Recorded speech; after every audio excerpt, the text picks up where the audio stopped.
अपने से ऊंचा बनाने वाले बाबा, अपने से आगे बढ़ाने वाले बाबा, अपने से ऊंचा बनाने वाले बाबा, अपने से आगे बढ़ाने वाले बाबा। क्या से क्या बनाते हो, धन्य है भाग्य हमारे जो हमको पढ़ाते हो। अपने से ऊंचा बनाने वाले बाबा, अपने से आगे बढ़ाने वाले बाबा।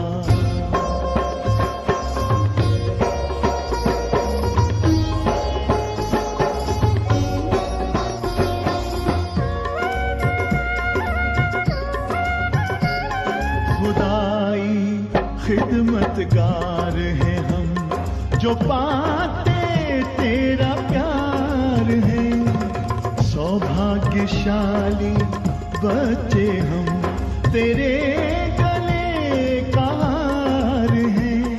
कभी दिल में कभी पलकों पर, कभी दिल में कभी पलकों पर हमको बिठाते हो, जो हमको पढ़ाते हो।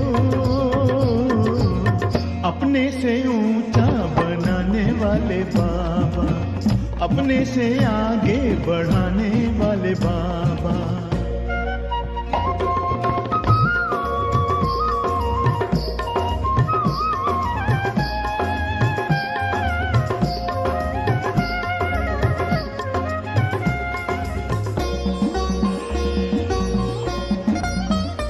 एहसान तुम्हारा बाबा कोई कैसे चुकाएंगे, महिमा तुम्हारी बाबा किन शब्दों में गाएंगे।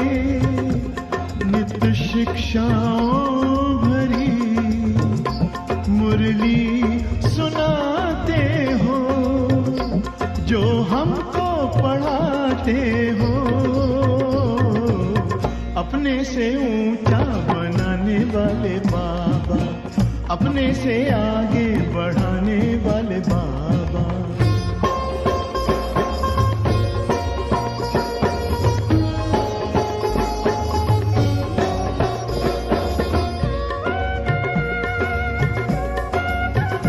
जैसे दिल में तुम्हारे बाबा बच्चों के सिवा और कोई नहीं, वैसे दिल में हमारे बाबा तेरे सिवा और कोई नहीं। ज्ञान के हीरे मोती से हमको सजाते हो, जो हमको पढ़ाते हो।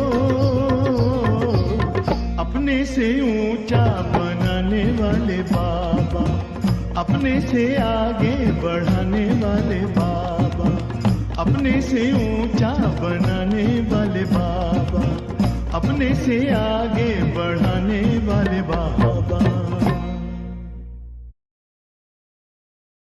ऊंचो उठाइनि था उन मिठड़े बाबल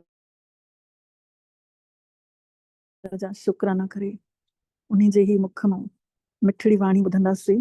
अॼु जी तारीख़ आहे 22 सितंबर 2025। अॼु परमात्मा पंहिंजे ॿारनि खे चवनि था, मिठड़ा ॿार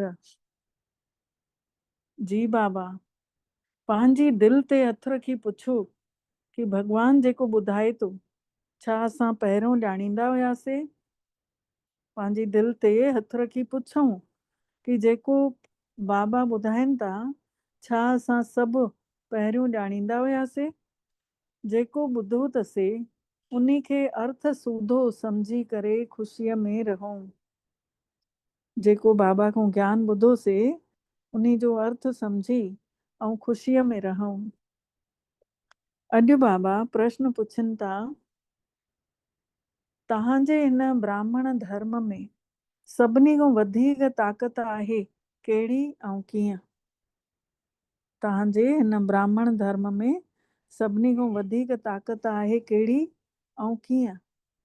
त बाबा ही उत्तर ॾियनि था कि सभिनी खां वधीक ताक़त तव्हांजे हिन ब्राह्मण धर्म अहिड़ो अथव जेको सॼे संसार जी सदगति श्रीमत ते करे थो छॾे। पाण सभु भॻवान जी आज्ञा ते आहियूं त सॼे संसार जी सदगति पाण ब्राह्मणनि द्वारा भॻवान कराए थो पियो, परमात्मा कराए थो पियो। त बाबा चवनि था तव्हां ब्राह्मण ई अहिड़ा आहियो जंहिं सभिनि जी सदगति करायो था, सुखनि ॾे वठी था हलो। ब्राह्मण ई सॼे उन में सॼे विश्व खे शांति था ठाहे छॾियो पिया। तव्हां ब्राह्मण कुलभूषण, सॼे परिवार जा पाण सभु आभूषण आहियूं ब्राह्मण, देवताउनि खां बि ऊचा आहियो। असां सभु ब्राह्मण देवताउनि खां बि ऊचा आहियूं। तव्हांखे परमात्मा खां इहा ताक़त मिलेव थी। तव्हां ब्राह्मण भॻवान जा मददगार ठही विया आहियो, परमात्मा जी मदद कयो था। तव्हां मां ही तव्हांखे ही सभिनी खां वॾी प्राइज़ मिलेव थी, इनाम मिले थो असां सभिनी खे बाबा खां। तव्हां ब्रह्मांड जा बि मालिक ऐं विश्व जा बि मालिक ठहो था। ब्रह्मांड जा बि मालिक ऐं विश्व जा बि मालिक ठहो था। ओम शांति। मिठड़े मिठड़े रूहानी सिकिल दे ॿारनि प्रति रूहानी बाबा वेही सम्झाणी ॾियनि था। बाबा सम्झाणी ॾियनि था सिकिल दे ॿारनि खे। रूहानी ॿार ॼाणनि था कि बाबो मिठड़ो हिकिड़ो ई भेरो 5000 सालनि खां पोइ अचनि था ज़रूर। उन 5000 सालनि जो नालो कल्प चई रखियो अथऊं, जेको चवणो थो पए। हिन संसार जी मतलब सृष्टिअ जी उमिरि 5000 साल आहे। इहे ॻाल्हियूं हिकिड़ो ई बाबो वेही सम्झाणी ॾियनि था। कॾहिं बि ॿियो कंहिं बि माण्हूअ जे मुख मां न ॿुधी सघंदा आहियूं। तव्हां रूहानी ॿार वेठा आहियो, तव्हां ॼाणियो था कि बरोबर असां सभिनी आत्माउनि जो पीउ उहो बाबो हिकिड़ो ई आहे। असां सभिनी आत्माउनि जो पिता उहो परमात्मा हिकु ई आहे।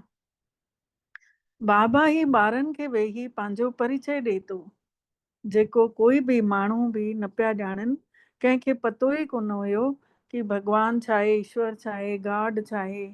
जॾहिं की चवनि नथा सभु ॼणा गॉड फादर, त उन सां ॾाढो प्यारु हुजणु घुरिजे न। बेहद जो बाबो आहे त ज़रूर उन खां वरसो बि मिलंदो हूंदो। अंग्रेजी में अखर सुठा चओ था कि स्वर्ग रचण वारो परम पिता परमात्मा।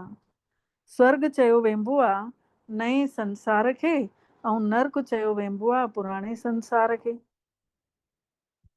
पर स्वर्ग खे कोई ॼाणे ई कोन थो, सुञाणे ई कोन थो। सन्यासी त मञनि ई कोन था। उहे कॾहिं ईअं न चवंदा कि बाबो स्वर्ग खे रचण वारो आहे, रचयिता आहे। सन्यासी त ईअं कॾहिं चवंदा ई न कि बाबा स्वर्ग खे रचण वारो आहे। हेवनली गॉड फादर चइबो आहे न, इहो अखर ॾाढो मिठड़ो आहे कि स्वर्ग रचण वारो बाबो। ऐं स्वर्ग बि मशहूरु आहे। बाबा चवनि था हर कोई चवंदो आहे न स्वर्गी स्वर्गनि वियो, त इहो मशहूरु आहे इहो शब्द। तव्हां ॿारनि जी ॿुद्धीअ में स्वर्ग ऐं नर्क जो सॼो चक्कर सृष्टिअ जे शुरू खां वठी आख़िरीअ ताईं जो ॿुद्धीअ में फिरेव थो। त जेके जेके सेवादारी आहियो सभु त हिकु जहिड़ी सेवादारी नथा ठहो। हिकु जहिड़ा त नथा ठहो सेवादारी। कोई घटि, कोई मथे, कोई कीअं सेवा करे थो, कोई दिलि सां करे थो, कोई मथे तौर सां करे थो, ॾेखारण लाइ थो कोई करे, कोई त हॾी सेवा बि करे थो। तव्हां पंहिंजी राजधानी ठाहे रहिया आहियो वरी सां। तव्हां चवंदव असां रूहानी ॿार बाबे जी सुठे खां सुठी ॿुद्धीअ ते हली रहिया आहियूं। असां परमात्मा जी ॿुद्धीअ ते हली रहिया आहियूं। ऊचे खां ऊचो परमात्मा जी ही श्रीमत आहे। श्रीमद भागवत गीता भी चई वई आहे, ॻाई वई आहे। इहो आहे पहिरें नंबर जो शास्त्र। भागवत गीता पहिरें नंबर जो शास्त्र आहे। बाबे जो नालो ॿुधण सां ई झटि वरसो यादि थो अची वञेव। इहो दुनिया में कोई बि नथा ॼाणनि कि भॻवान खां छा मिले थो। अखर ज़रूर चवनि था कि पुराणो योग आहे, पर सम्झनि त कोन था कि योग बि कहिड़ो आहे। पुराणो योग इहो कंहिं सेखारियो। बाबा चवनि था सम्झनि त कुझु कान था। उहो त श्री कृष्ण जो लाइ ई चवंदासीं, छोकी गीता में श्री कृष्ण जो नालो विझी छॾियो अथऊं। बाबा चवनि था गीता में श्री कृष्ण जो नालो विझी छॾियो अथऊं। हाणे तव्हां सम्झो था कि बाबा ने ही राजयोग सेखारियो अथईं, जंहिंसां सभु मुक्ति ऐं जीवन मुक्तिअ खे पाइनि था पिया। बाबा ने सेखारियो अथईं जंहिंसां सभु मुक्ति ऐं जीवन मुक्तिअ खे पाइनि था। इहो बि सम्झो था कि भारत में ही शिव परमात्मा आया हुया। भगवान पाण भारत में ही आयो हुयो। उन जी जयंती बि मल्हाइनि था। पर गीता में नालो गुम हुजण जे करे महिमा बि गुम करे छॾी अथऊं। गीता में शिव परमात्मा जो नालो गुम थियल आहे, इन करे महिमा बि उन जी गुम करे छॾी अथऊं। त बाबा सम्झाणी ॾियनि था, जंहिंसां सॼी दुनिया खे सुख शांती मिले थो, जंहिंसां सॼी दुनिया खे सुख शांती मिले थो, उन बाबे खे विसरी विया आहिनि। इन खे चइबो आहे हिकिड़ी भुल जंहिंजो नाटक हले थो। वॾे खां वॾी भुल इहा अथव कि बाबे खे ई नथा ॼाणनि, भॻवान खे नथा ॼाणनि। जंहिं ॼणियो, जंहिं मोकिलियो, जंहिं परिवार ॾिनो, सभु कुझु जंहिं ॾिनो, कॾहिं चवनि था कि उहो नाले ऐं रूप खां न्यारो आहे। वरी चवनि था उहो कच्छमछ अवतार आहे, ठिकर भितर सभ में आहे। भुलनि जे मथां अञा भुलां कंदा था वञनि ऐं ॾाकण लहंदे था अचनि। उन्हनि जा गुण बि घटि था थींदे वञनि, छोकी भुलां था करनि न। ग़लतियूं थींदियूं त ऐं हर भेरे भुल करे चईंदव भोले जो भॻवानु आहे, भुल करण वारे जो भॻवानु माफ़ी करे छॾंदो आहे। त ईअं त आहे कोन। तमो प्रधान था ठहंदा वञनि, इन करे पंहिंजो पाण खे केरे। हिन संसार जे नाटक जे आधार ते भॻवानु आहे स्वर्ग खे रचण वारो। जंहिं भारत खे स्वर्ग जो मालिक ठाहे, उन्हीअ खे ई कण कण में चई था छॾनि, ठिकर भितर सभ में था चवनि। हाणे बाबा मिठड़ा सम्झाणी ॾियनि था कि तव्हां ॾाकण लहंदा आयव, कुझु बि कंहिंखे ख़बर ई न पई आहे। संसार जो सृष्टि छा आहे पुछंदा रहनि था। हीअ दुनिया कॾहिं खां ठही आहे, नई सृष्टि कॾहिं हुई, त चई छॾींदा लखे साल पहिरियों हुई। सम्झनि था कि पुराणी दुनिया में त अञा ॾाढा साल पिया आहिनि। इन खे ई अज्ञानता जो उंधारो चयो वेंदो आहे। ॻायो वेंदो आहे न कि ज्ञान अंजन गुरु दियां, सतगुरु दियां अज्ञान अंधेर विनाश। सच्चे सतगुरुअ ने ज्ञान जो अमृत ॾिनो अथईं, जंहिंसां अज्ञानता जो उंधारो ख़तम थो थिए। तव्हां सम्झो था रचयिता परमपिता परमात्मा ज़रूर स्वर्ग ई त रचंदा। भॻवान ई अची नर्क खे स्वर्ग ठाहिनि था। रचण वारो बाबो नर्क खे स्वर्ग ठाहिनि था। नर्क माने शरीर, स्वर्ग माने आत्मा। न अर्क, शरीर में कोई खुशबू कान्हे, ऐं आत्मा में स्वर्ग, स्व में टिकऊं त गुणनि जी खुशबू पई आहे। रचयिता परमात्मा ई अची सृष्टिअ जे शुरू खां वठी अंत ताईं जो सम्झाणी ॾियनि था। ऐं अचनि बि आख़िरीअ में था। समय लॻे थो न, संगम युग जे 100 सालनि में ई बसि अची पंहिंजो पार्ट पूरो करे हली था वञनि। इहो बि ॿारनि खे सम्झायो आहे कि ज्ञान में एतिरो समय न लॻंदो आहे जेतिरो यादि में लॻंदो आहे। ॾिसो, यादि कयूं था त थोरो की घणो काथे न काथे पुण्य जी कमाई त हले थी न। ऐं ज्ञान में मुरली यकी ॿुधी वरितीसीं, वरी उन जो कोई न कोई पॉइंट, भले डिस्टर्ब बि थियूं था विच विच में, ॿिए पासे बि ध्यानु वञे थो, पर तॾहिं बि मुरली जा पॉइंट त यादि था हुजनि न। त इन करे बाबा चवनि था ज्ञान में एतिरो समय नथो लॻे। 7 ॾींहंनि जो मेडिटेशन कोर्स शुरू कयव ऐं झटिपट ज्ञान सम्झ में थो अची वञेव, लेकिन यादि करण में, कमाई करण में टाइम थो लॻे। 84 जन्मनि जी कहाणी जीअं हिकु कहानी ठही पई अथव। अॼु खां 5000 साल पहिरियों कंहिंजो राजाई हुई, उहो राज काॾे हली वियो। तव्हां ॿारनि खे हाणे सॼो ज्ञान अथव। तव्हां आहियो केतिरा साधारण, अजामिल जहिड़ा पापी, अहिल्याऊं, कुब्जाऊं, भीलड़ियूं, उन्हनि खे बि केतिरो ऊंचो ठाहे थो परमात्मा। बाबा सम्झाइनि था तव्हां छा मूं छा ठही विया आहियो। बाबा अची करे सम्झाणी ॾियनि था पुराणी दुनिया जो। हाणे ॾिसो हाल छा लॻो पियो आहे। माण्हू कुझु बि नथा ॼाणनि, सृष्टिअ जो चक्कर कीअं घुमंदो थो रहे। बाबा चवनि था तव्हां पंहिंजी दिलि ते हथु रखी पुछो।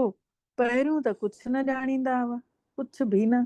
हाणे ॼाणियो था कि बाबा बरोबरि वरी सां अची असांखे विश्व जी बादशाही ॾियनि था।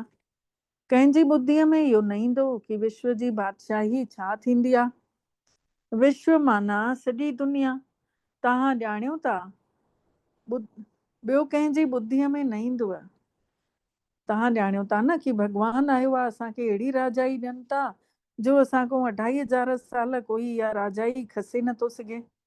त ॿारनि खे केतिरी त ख़ुशी हुजणु घुरिजे। केतिरा भेरा राज्य वरितो अथव हर 5000 सालनि में।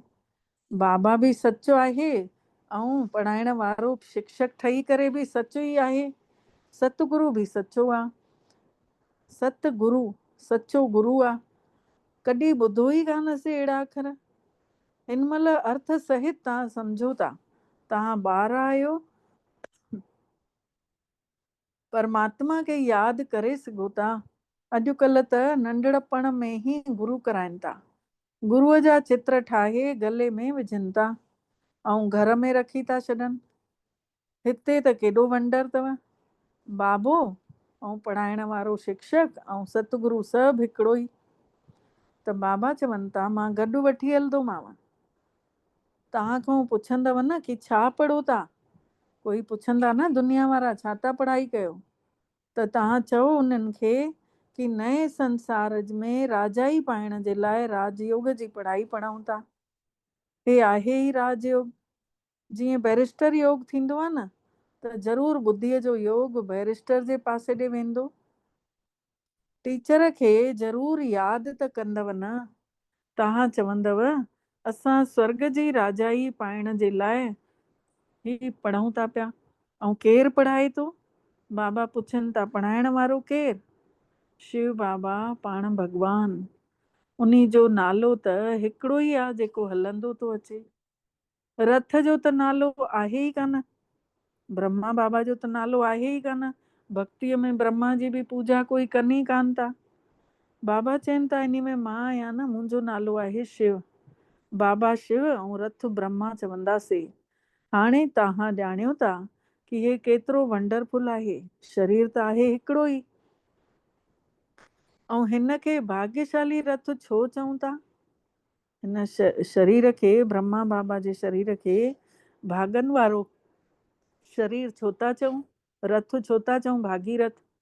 छो कि शिव बाबा अची वेहेसि थो न, त ज़रूरु ॿ आत्माऊं आहिनि। इहो बि तव्हां ॼाणियो था, पर कंहिंजे बि ख़्याल में ख्वाब में बि नथो अचे।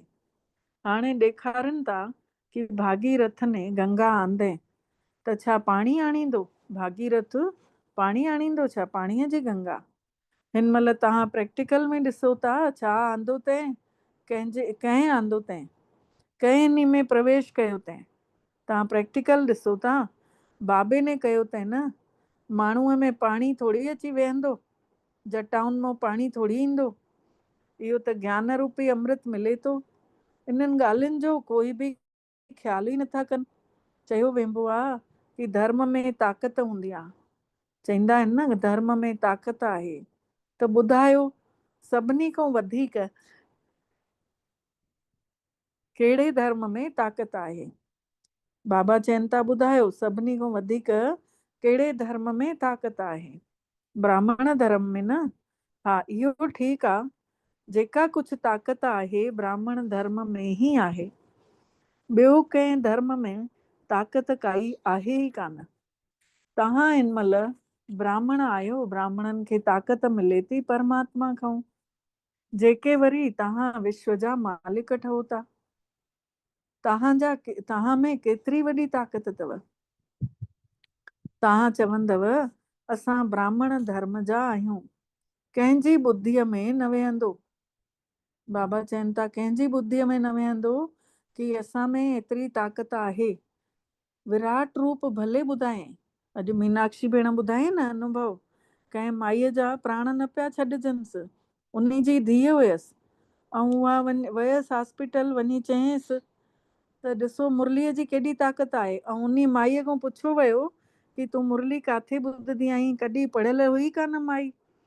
उहा अंग्रेजी जी मुरली उते ॿुधी ईंदी हुई, शांती अनुभव थींदी हुअसि, लेकिन अंदर ई अंदर सम्झदी थोरो घणो हुई, बाक़ी कुझु बि न, भेनरुनि जे जेके इशारनि सां सम्झे। त बाबा चवनि था ॾिसो केॾी वॾी ताक़त आहे मुरलीअ में। तव्हांखे चवंदासीं कि असां ब्राह्मण धर्म जा आहियूं, कंहिंजी ॿुद्धीअ में न वेहंदो। विराट रूप भले ठाहियो अथऊं, पर उहो बि अधु आहे। माण्हू मूंखे रचता खे नथा ॼाणनि, परमात्मा खे। उन जी पहिरीं रचना ब्राह्मणनि खे नथा ॼाणनि। बाबा आहे रचण वारो, ब्राह्मण आहिनि चोटी, ऐं ब्राह्मणनि में ई ताक़त आहे। बाबे खे छड़ो यादि करण सां ई केॾी ताक़त मिले थी। ॿार त ज़रूर नंबरवार ई ठहंदा न। तव्हां हिन दुनिया में सभिनी खां उत्तम ब्राह्मण कुलभूषण आहियो, सभिनी खां श्रेष्ठ में श्रेष्ठ। हिन परिवार जा असां ॻह आहियूं, आभूषण आहियूं, देवताउनि खां बि ऊचा आहियो। तव्हां में हाणे तव्हांखे ताक़त मिलेव थी। सभिनी खां वधीक ताक़त अथव ब्राह्मण धर्म में। ब्राह्मण छा कनि था? बाबा पुछनि था कि ब्राह्मण छा कंदा आहिनि? सॼे संसार खे शांति था ठाहे छॾियो। तव्हांजो धर्म ई अहिड़ो आहे जो सभिनि जी सदगति था करे छॾियो, उहो बि परमात्मा जी श्रीमत सां, आज्ञा सां। तॾहिं त बाबो चवनि था कि तव्हांखे पाण खां बि ऊचो थो ठाहियां। तव्हां ब्रह्मांड जा बि मालिक त विश्व जा बि मालिक ठहो था। सॼे विश्व जे मथां राजा ई कयो था। हाणे ॻायनि बि था न, भारत असांजो देश आहे।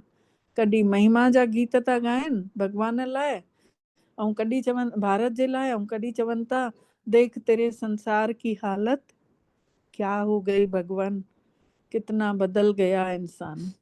ॼाणनि नथा कि भारत ई एतिरो ऊचो कॾहिं हुयो। माण्हू त सम्झनि था स्वर्ग या नर्क हिते आहे, हिते ई आहे। जंहिंखे धन मोटर पैसो पाई आहे उहे स्वर्ग में आहिनि, पर इहो नथा सम्झनि कि स्वर्ग चयो ई वेंबो आहे नए संसार खे। हिते त सभु कुझु सिखणो पए थो। साइंस जो हुनर बि उते ई कमु अचेव थो पियो। हिते साइंस बि उते सुख ॾेव थी, हितां जी साइंस। ॾिसो अब्दुल कलाम साइंटिस्ट हुयो न, उहो जुड़ियल हुयो बाबा सां, त उन में बि जेको हुनर हूंदो उहो खणी वियो पाण सां। वरी उहो सतयुग में ईंदो त अची इन्वेंशन कंदो। त बाबा चवनि था ॾिसो साइंस बि उते सुख ॾेव थी। हिते त हिननि सभिनी खां थोरे समय जो सुख अथव, ऐं उते तव्हां ॿारनि जे लाइ स्थाई सुख थी वेंदव। हिते सभु सिखणो अथव, पोइ संस्कार खणी वेंदव। कोई नयूं आत्माऊं न ईंदव जेके सिखंदियूं। हितां जा ॿार ई साइंस सिखी करे ओॾे हलनि था। हितां जा ॿार ई साइंस सिखी पोइ ओॾे सुख सां सतयुग में हलनि था। ॾाढा होशियार थी वेंदव, सभु संस्कार खणी वेंदव, पोइ हुते वरी कमु ईंदव। हिन महिल अथव थोरे समय जो सुख, पोइ वरी इहे बम सभिनी खे ख़तमु करे छॾींदा। मौत जे बिना शांती कीअं थींदी? हिते त अशांती जो राजा ई आहे। इहो बि तव्हां में नंबर वार आहे, जेके सम्झनि था कि असां पहिरियों पहिरियों पंहिंजे घर वेंदासीं, पोइ वरी सुखनि जे संसार में ईंदासीं। नंबर वार आहिनि न सभु सम्झण वारा बि, त जेके सम्झनि था पंहिंजे पंहिंजे घर वेंदासीं, पोइ सतयुग में ईंदासीं। सुख में बाबो त ईंदो ई कान, सतयुग में त ईंदो ई कान। बाबा चवनि था मूंखे बि त वानप्रस्थ खपे न, भॻतीअ में बि सभिनि जूं कामनाऊं पूरियूं कंदो आहियां। सभिनि जूं इच्छाऊं परमात्मा ई पूरियूं कंदो आहे। संदेशनि खे बि ॾेखारियो वियो आहे कि कीअं भगत तपस्या पूजा पाठ कनि था, देवियुनि खे सजाइनि था, पूजाऊं कनि था, पोइ वरी समुद्र में वञी ॿोड़े था छॾनि। केतिरो ख़र्चु कनि था, पुछोनि कि इहो कॾहिं खां शुरू कयो अथव, त चवंदव परंपरा खां हलंदो थो अचे। केतिरा भटकदा था रहनि। इहो बि सभु ड्रामो आहे। बाबा बार बार ॿारनि खे सम्झाणी ॾियनि था कि असां तव्हांखे केॾो मिठो ठाहिण आयो आहियूं। हे देवताऊं केतिरा मिठा अथव, हिन महिल त माण्हू केतिरा कौड़ा आहिनि। उबता सुबता जवाब था ॾियनि, चइनि हिकिड़ो त सम्झनि ॿियो था। जंहिं परमात्मा जी ॾाढी मदद कई हुई, उन्हनि जी ही पूजा कंदा था रहनि। देवी देवताउनि जी जंहिं ॾाढी मदद कई हुई, तव्हांजी बि पूजा ई थिएव थी, पद बि ऊंचो मिलेव थो। बाबा पाण चवनि था, मां तव्हांखे पाण खां बि ऊंचो ठाहियांव थो। ऊंचे खां ऊंचे भॻवान जी ही अथव श्रीमत। गीता में बि श्रीमत मशहूरु आहे। श्री कृष्ण त हिन महिल बाबे खां वरसो वठी रहियो आहे। श्री कृष्ण जी आत्मा जे रथ में बाबा ने प्रवेश कयो अथईं। केतिरियूं सुंदर ॻाल्हियूं आहिनि, वंडरफुल ॻाल्हियूं आहिनि। कॾहिं कंहिंजी बि ॿुद्धीअ में इहो न ईंदो, सम्झण वारनि खे बि सम्झाइण में ॾाढी महिनत थी लॻे। जेके सम्झी था वञनि, बाबा चवनि था उहे वरी ॿियनि खे सम्झाइनि था न, त उन्हनि खे ॾाढी महिनत थी लॻे। बाबा केतिरो सुठे नमूने सम्झाणी ॾियनि था। बाबा लिखनि था, सभिनी खां सुठा ब्राह्मण मुख वंशावली ब्राह्मण, तव्हां ऊंची सेवा करण वारा आहियो, त तव्हांखे इनाम मिलेव थो। तव्हां बाबे जा मददगार ठहो था, त सभिनी खे प्राइज़ मिलेव थी पई, उहा बि नंबरवार पुरुषार्थ जे आधार ते, जंहिं जेतिरी महिनत कई आहे। तव्हां में बि वॾी ताक़त अथव। तव्हां माण्हुनि खे स्वर्ग जो मालिक ठाहे था सघो। तव्हां रूहानी सेना आहियो। तव्हां हे बैच न लॻाईंदव त माण्हू कीअं सम्झदव कि हे रूहानी मिलिट्री वारा आहिनि। मिलिट्री वारनि खे त हमेशह बैच लॻल हूंदो आहे। शिव बाबा आहे नए संसार खे रचण वारो। उते हिननि देवताउनि जी राजाई हुई, पर हाणे कोन्हे। वरी बाबा चवनि था मन मना भाव। सॼियूं ॻाल्हियूं हेॾां होॾां जूं ॿुधाए करे बाबा चवनि था मन ई मन मूंखे यादि कयो। देह सहित सभु संबंध मिट माइट सभिनी खे छॾे करे ॿुद्धीअ सां ऐं मूंखे यादि कयो, हथनि सां सेवा कयो ऐं ॿुद्धीअ मां में लॻायो, त ताक़त मिलंदव। त श्री कृष्ण जी वंशावली में बि अची वेंदव। इन में लॼ करण जी त ॻाल्हि ई कान्हे। बाबा जी यादि त हूंदव ई।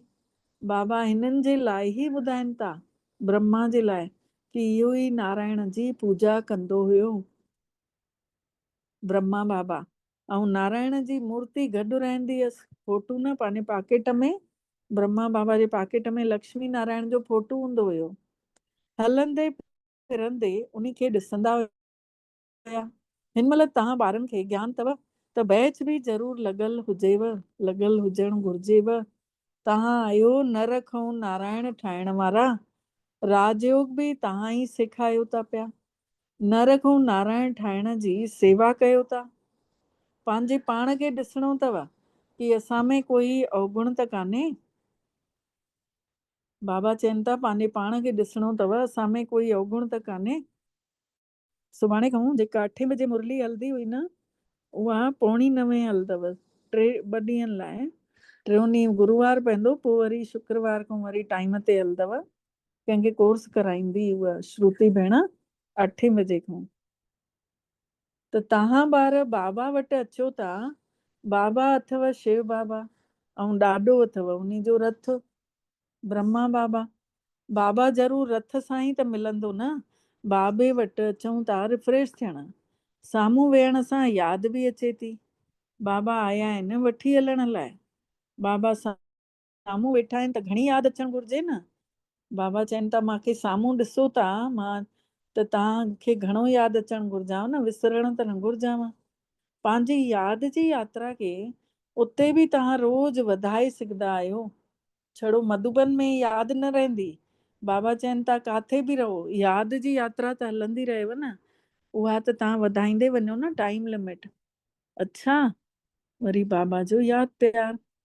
अच्छा, मिठड़े मिठड़े सिकी लधे ॿारनि प्रति माउ पीउ जो यादि प्यार ऐं गुड मॉर्निंग। रूहानी बाबल जी रूहानी ॿारनि खे नमस्ते। ऐं असां रूहानी ॿारनि जे बि रूहानी मिठड़े बाबल खे दिल जो यादि प्यार गुड मॉर्निंग ऐं नमस्ते मिठड़ा बाबल नमस्ते। शुक्राना बाबल तव्हांजा बारंबार दिल सां शुक्राना जे तव्हां असांखे पंहिंजो कयो ऐं असां सभिनि जो पदमा पदम भाग्य जाॻायो। हाणे सार आहे। पहिरियों पॉइंट आहे पंहिंजो पाण खे ॾिसणो आहे कि मां में कोई अवगुण त कोन्हनि। मां देवताउनि जहिड़ो मिठो ठहियो आहियां, अहिड़ो मिठो ठहियो आहियां। बाबा चवनि था ईअं पंहिंजो पाण खे चेक कयो। ॿियो पॉइंट आहे बाबा ही सुठे में सुठी बाबा जी मत आहे, श्रेष्ठ में श्रेष्ठ, त उन्ही जे चए ते हली पंहिंजी राजधानी ठाहिणी अथव। परमात्मा जे चए ते पंहिंजी राजधानी ठाहिणी आहे। सेवादारी ठहण जे लाइ सृष्टिअ जे शुरू खां वठी अंत ताईं नरक ऐं स्वर्ग जो ज्ञान ॿुद्धीअ में फेरणो आहे। सेवादारी ठहण लाइ नरक ऐं स्वर्ग जो ज्ञान बाबा ने ॾेई छॾियो अथई। इहो ॿुद्धीअ में फेरींदे रहूं, हलंदो रहे कि नरक कंहिं ठाहियो ऐं स्वर्ग कंहिं ठाहियो। वरदान आहे महसूस कयूं बाबा मिठड़े वटि पाण सभु पहुता आहियूं सूक्ष्म वतन में वरदान वठण लाइ। इन वरदान खे पाण जीवन में आणींदासीं। महसूस कयूं बाबा जो वरदानी हथ असांजे मथे ते दृष्टि ॾींदे वरदान ॾियनि था। इहो वरदान पंहिंजे जीवन में आणींदासीं।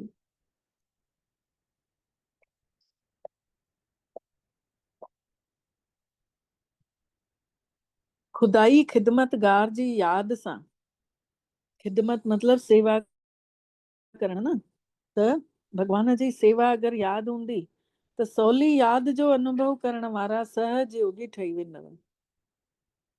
डिटेल आहे खुदाई ख़िदमतगार माने जेको ख़ुदा ने भॻवान ने ख़िदमत ॾिनी अथई, सेवा ॾिनी अथई, उन सेवा में हमेशह तयारु हुजो।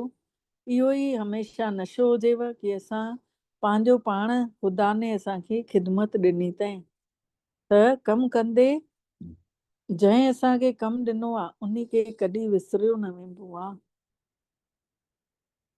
त कर्मणा सेवा में बि इहो यादि हुजेव कि भॻवान जे डायरेक्शन जे आधार ते कयूं था, उहो तो कराए, उहो तो त सवली यादि बणियल रहंदव, सा यादि जो अनुभव थींदो रहंदव ऐं सहज योगी बि ठही वेंदव।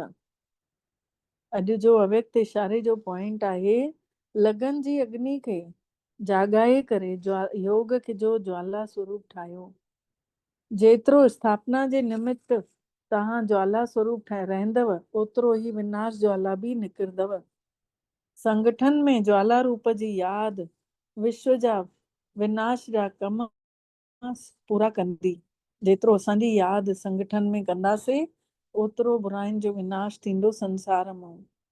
इन जे लाइ हर सेवा केंद्र ते विशेष योग जा प्रोग्राम रखंदा रहो त विनाश ज्वाला खे पंखो लॻंदो। पंखो लॻण सां पोइ बाहि फैलदी आहे न। त बाबा चवनि था तव्हां योग कयो, वॾा वॾा प्रोग्रामनि में हमेशह कंदा रहो ऐं हेॾे तव्हांखे विञणो लोॾण वारो मां आहियां, तव्हांजी ज्वाला खे फैलाईंदो वेंदोमांव। योग अग्नीअ सां विनाश जी अग्नि जलंदी ऐं ज्वाला खां ज्वाला प्रज्वलित थी वेंदी। हिकु घर मां चवंदा आहिनि न हुन वटि सिलेंडर वियो फाटो त ॿिए वटि बि बाहि लॻी वई। त बाबा चवनि था तव्हां एतिरो संगठन में यादि कंदव कि उन जो सेक जेको आहे परे परे ताईं वेंदो। अच्छा, ओम शांति। अनुभव कयूं था मन बुद्धीअ सां पंहिंजे पवित्र स्वरूप ते एकाग्र थी वञूं। मां आत्मा दिव्य मणि आहियां, निराकार परम पिता परमात्मा जी ॿार आहियां। शिव परमात्मा जी मां रचना आहियां। मां आत्मा खे परमात्मा पिता शिव ने दिव्य रचना ठाहे मोकिलियो अथई। मां सुठे में सुठी ब्राह्मण आत्मा आहियां। मां आत्मा प्योर आहियां। महसूस कयूं पंहिंजी पवित्रता जी चमक निरड़ ते चमकी रही आहे। ब्राह्मणनि जो आधार इहा पवित्रता ई आहे। महसूस कयूं मां श्रेष्ठ आत्मा जी श्रेष्ठता प्योरिटी आहे। पवित्रता मुंहिंजो जन्म सिद्ध अधिकार आहे। बाबा ने मूंखे अॼु यादि ॾिवायो अथई कि तव्हां ख़ुदाई ख़िदमतगार आहियो। मुंहिंजो आदि स्वरूप भी पवित्र, अनादि स्वरूप भी पवित्र। देवता हिन आख़िरी जन्म में भी मां पवित्र ब्राह्मण जीवन बितायां थी। पवित्रता मुंहिंजो पंहिंजो स्वधर्म आहे। पंहिंजे ई स्वधर्म खे अपनाइण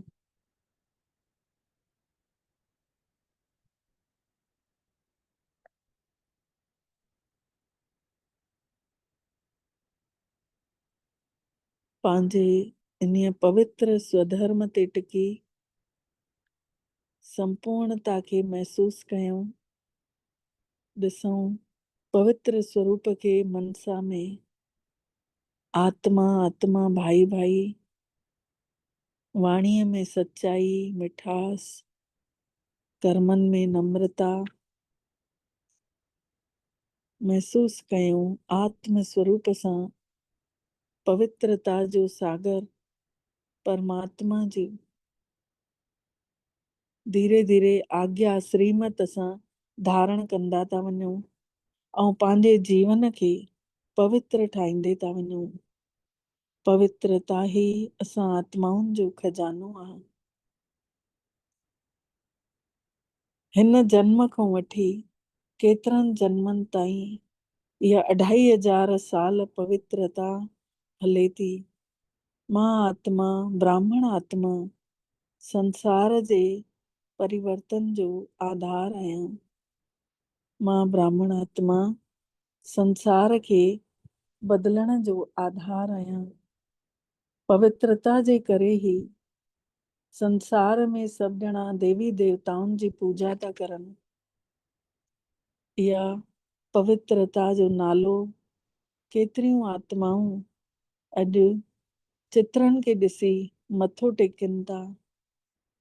महसूस कयूं असांजो एतिरो पवित्रता जो जोर चारों तरफ़ फैलजंदो थो वञे।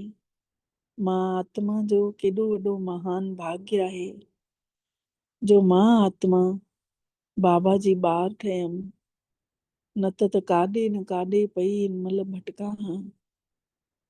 महसूस कयूं पंहिंजो पाण खे पूरे कल्प में सचो सुख हिन महिल ई मिले थो पियो। सभु खजाननि सां असां वरदानी ठही सभिनी खे बांटियूं था, वरदान ॾियूं था। पंहिंजे ॻाल्हाइण में कर्मनि में निर्माणता था आणींदे वञूं। परमात्मा जी आज्ञा खे पंहिंजे अखियुनि ते रखी हर आज्ञा खे मञींदा था रहूं। महसूस कयूं केतिरो न वॾो भाग्य आहे असां आत्माउनि जो भॻवान ने पाण असांखे अविनाशी प्यार ॾेई पंहिंजी पालना ॾेई पाण सभिनी खे पवित्र ठाहे छॾियो अथई।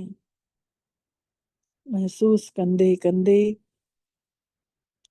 मन वचन कर्म सां बाबा जी आज्ञा खे मञींदे उथंदे वेहंदे जाॻंदे अंदर ई अंदर मन मना भव जो जाप हलंदो तो रहे। दिल ही दिल में पवित्रता जो स्वरूप प्रकट तो थिए। मां आत्मा हमेशा भाई भाई जी स्मृति सां